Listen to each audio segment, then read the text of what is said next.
I would like to blame the fact of me being slow on men just being naturally better at it. Well, I think we, like most women, especially like the later you get into it, I keep blaming it on my age and saying that like I have too much self-preservation, but that's bullshit too because I have been terrified of everything my entire life.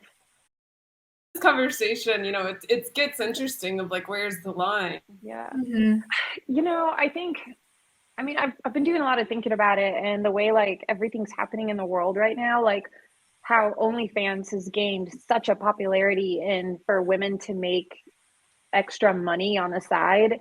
And it's like, who is anyone to tell them not to? But it's like in the end, I'm like, does it really do anything for your mental well-being, to like throw your body and that's like way out there where you are selling your body for Mhm. sex to a certain degree. You're not performing sex, but you're putting out fantasy photos for people, whatever.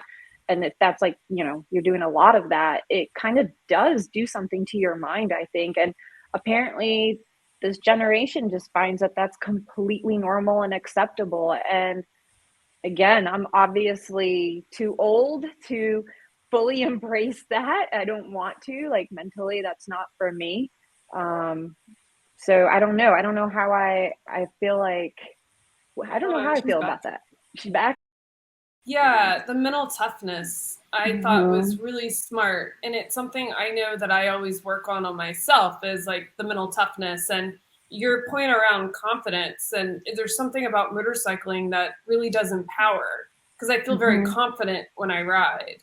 And Yeah. there is no other sport that does that for me. Yeah. Mhm. Same. And you have to feel confident. Like if you don't, like it feels awful. Like I know when I have days when I'm not feeling confident, it's I'm it's horrible. It's a horrible feeling. It doesn't like I don't even want to be on it. Like I'm doing something wrong. So The maybe it stakes are naturally, too high. yeah, maybe naturally it forces you to have to embrace that. But I like her when she said when you're out there racing, you first race yourself, and then secondly, you're racing your opponent. And I think that for me personally is profound. I'm stealing that.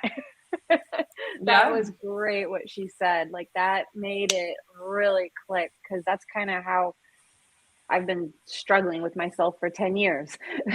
So that really moved it for me.